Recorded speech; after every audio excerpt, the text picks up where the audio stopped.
But I got Family-proof your family with Place Alerts by Life 360.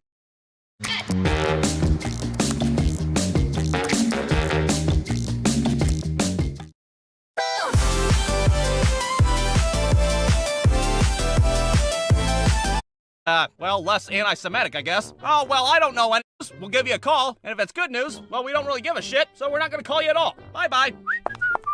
And that, get your ass out, not knowing what to think. And with my hypochondriac ass, I know it's just a matter of time before I get that phone call. Hey, it's me, your doctor. Bad news. You got butthole cancer. You need to come down here so I can shove a camera up your ass. A camera up my ass? Oh, god damn it, that's what the lube was for.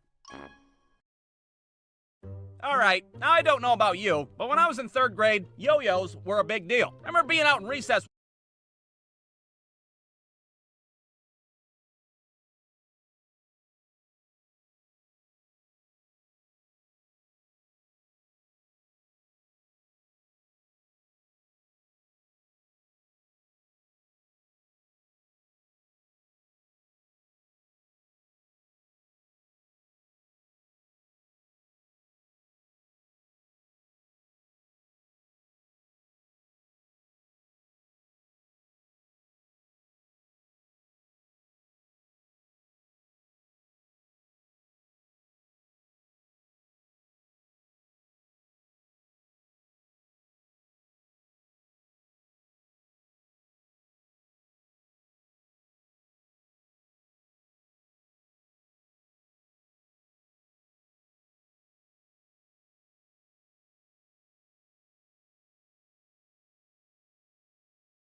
And in your face, and they had sweet names like the Fireball and the fucking, the Turbo Blast. I don't know what their names were. I'm pretty sure they just took the names from the American Gladiators, to be honest. Hi, I'm Turbo from American Gladiators. And when I'm not blasting people with a tennis ball cannon, I'm but that blast Yo-Mega Yo-Yo. Now, since my ass was broke as hell, I couldn't afford one of those sweet yo-yos. All I could get was this cheap $5 knockoff yo-yo that I bought at a 7-Eleven. And let me tell you, this thing was a turd. Sure as hell wasn't a Yo-Mega Yo-Yo, that's for sure. It was like a might as well fucking throw this thing in the garbage can. Yo-yo. So now I'm at my friend David's house trying to learn how to yo-yo, and David was like the Mr. Miyagi of yo-yos. I mean, his ass could do Rock the Baby, for Christ's sake. No other kid on the playground could pull that thing off. You see, he was so good at yo-yoing because his mom would take him to get yo-yo lessons at the mall. Yeah, that's right, they had yo-yo lessons at the mall back then. I'm not sure what it was like, but I imagine it was just some nerdy guy up there like, alright class, first I'm gonna show you these cool yo-yo tricks, and then we're gonna get our ass beat by these teenagers. Any questions? So he's trying to show me how to rock the baby, but I can't get it down because my cheap-ass yo-yo will only sleep for like 2 seconds before it violently shoots right back up.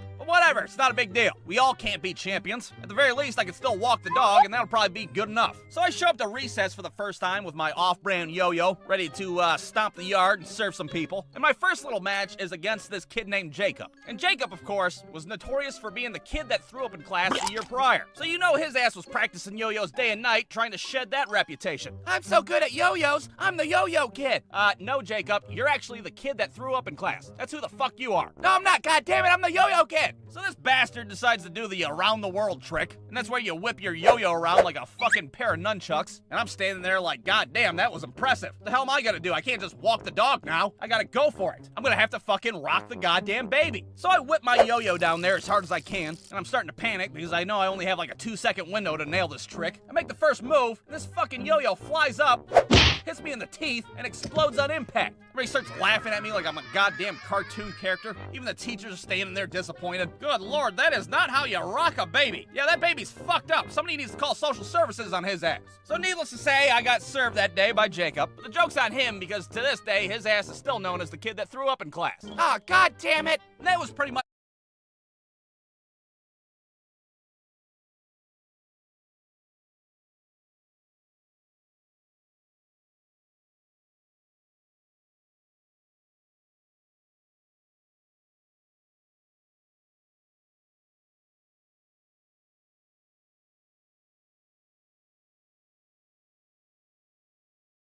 Another.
is simple enough. You roll a die with a bunch of letters on it, and then boom, pop quiz time. All your answers have to start with the letter R. But then you gotta watch out for the assholes that get a little too liberal with their answers. Okay, foods that start with the letter R. What do you got, Uncle Rick? We reached really yummy spaghetti? God damn it, Rick, what kind of bullshit answer is that? Jesus Christ, no wonder why your wife left you for that garbage man in Seattle. This categories gets a, well, we'll give it an R for a really shitty board game. Next up, Mousetrap. Now, Mousetrap was a pretty fun game, right? No, I'm asking a question. Was Mousetrap fun? I wouldn't know because I didn't have a fucking bachelor's degree in engineering to set the damn thing up. It took longer to set up the goddamn Rube Goldberg contraption than it did to actually play the game. You had potential, Mousetrap. Maybe if my fucking SAT scores were a little higher, I could enjoy you. You get a D+, let's move on. Next up, Yahtzee. All right, now I know I'm gonna probably piss some people off here, but Yahtzee blows ass. I don't know whose crackhead uncle came up with the game, but it's loud and it's boring, and half the time you're just staring at your meemaw for 45 minutes while she contemplates going for a fucking full house. Make a move, Grandma, your time is running short. Just take your chance and let's get it over with. Yahtzee gets an F, I don't care. Next up, Boggle. Oh, cool. Let's do homework. That sounds fun. Fuck Boggle, it gets an F as well. Next one, Clue. Now, I have to admit, I only played Clue like maybe 2 times when I was a kid. And all I really remember is something about a candlestick and Mr. Green looked like my fucking 6th grade math teacher. Clue gets a D, just like I got in my 6th grade math class. Next up, Trouble. Now, Trouble is a terrible game, plain and simple. It's just a shittier version of Sorry, after all, with an equally shitty bubble popper that barely even works. 4. 4. 4. God damn it, roll something besides a 4. It's still 4. God damn it, I'm getting pissed off just thinking about it. Shitty Sorry gets an F. Let's move on. Uno. Technically a card game, not a board game, but you're not my dad and you can't tell me what to do. Now everybody relax, I think Uno is a fantastic game. Once again, it's a game that you can screw over your friends. What's not to love? I mean, even if you're getting your ass beat and you're struggling to hold your 47 cards over there, it still feels good to slam down that wild draw 4 now, doesn't it? Boom, draw 4, kiss my ass. Michael, what the hell? You're holding like half the deck in your hand. You don't have a blue card? That's none of your goddamn business. Now pick up 4 cards. God damn it, well what color do you want? Oh, I don't know, how about blue? It was blue to begin with, god damn it, are you serious? The only problem that I do have with Uno is that it sucks ass playing with just 2 people. You can screw around and win the game in just 1 turn. Skip, skip, reverse, skip again, reverse, reverse, draw 4, Uno, blue 7. I win. What the hell just happened? So we'll go ahead and give Uno a B, and if you're playing with just 2 people, it gets 2 draw 2s and go fuck yourself. How about that? Next up, Scrabble. Now, I like the game of Scrabble. Or let me rephrase that. I used to like the game of Scrabble until I played it with my wife. Because my dumbass will be over there staring at the board for 45 minutes. There we go. Pop-Tarts. 12 points. And then 5 seconds later, my wife pumps out some bullshit word like, oh, this one's easy. X-I-B. Zib. It's a word from Kenya. It means orangutan. Triple letter, triple word, 84 points. So like Uno, we'll give Scrabble a B, and if I'm playing against my wife, it gets 3 draw 2s and a go fuck yourself. Now you might be sitting there like, wow, this guy fucking complains a lot. Is he ever gonna grade any board game with an A? Well, you bet your ass I'm gonna. And if it's not obvious already, that game is Monopoly. Now I've already made a whole video about me playing Monopoly as a kid. And now as an adult, it's pretty much the same thing. The only difference is that every game starts out with a warning from my wife. Don't fucking trade with Tyler. He's gonna rip you off, and the game's gonna end. Don't trade with him. Now, do I really rip people off in Monopoly? Well, yeah, you bet your ass I do. That's the whole point of the game. But is it fair that I have to get fucking embargoed the whole game just because of who I am? I don't think so, but it doesn't matter. Because in the end, somebody always cracks. I'll toss up a trade with somebody, and I'll pretend that it's an even better deal for them than it is me. Hey, Bobby, I see you got that hunk of shit Kentucky Avenue. You see, I was thinking about trading these 2 railroads for it because, well, I'm just making too much fucking money with them. Don't do it, Bobby. It's a trick. He's gonna have all the reds. Bobby, relax. It's me, the devil. You can trust me on this. No, I don't think it's a good idea. And that's the end of it. I back off after that. But what happens is, Bobby's little punk-ass thimble lands on my railroad like 14 times, and all of a sudden things start to change. Ah, shucks, another $50 for me. Boy, I bet you wish these railroads were yours. Don't do it, Bobby. Stay strong. Oh, I can't do it anymore. You still want to trade for my Kentucky Avenue? I accept your offer. Okay, I'll take 12 houses on the Reds. God damn it, Bobby!